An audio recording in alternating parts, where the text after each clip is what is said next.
Barack Obama veut donner une chance à la diplomatie. Il demande au Congrès de repousser son vote sur des frappes militaires, une réponse à la proposition de Moscou de placer l'arsenal chimique syrien sous contrôle international. Mais les négociations s'annoncent ardues. En attendant, le président américain entend maintenir la pression sur Damas, tout comme François Hollande qui a réuni un conseil de défense à l'Élysée. Bercy lève le voile sur les grandes lignes du projet de budget 2014, recettes supplémentaires, notamment fiscales et maîtrise de la dépense publique. Pierre Moscovici et Bernard Cazeneuve doivent préciser les équilibres prévus, des chiffres attendus alors que François Hollande a promis une pause fiscale. Verdict vendredi pour les 4 hommes accusés du viol en réunion d'une étudiante en décembre. Le procureur a réclamé aujourd'hui la peine capitale à l'encontre des 4 accusés.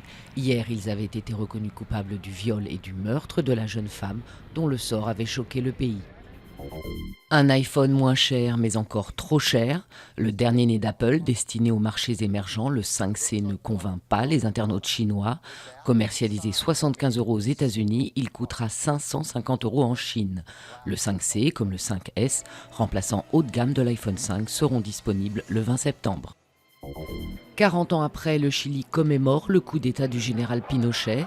Des dizaines de milliers de personnes avaient déjà défilé dimanche en mémoire des victimes de la dictature militaire. Hier, c'est l'ancienne présidente Michelle Bachelet, favorite pour le scrutin de novembre, qui est venue sur les lieux où elle fut torturée pour dire « plus jamais ça ».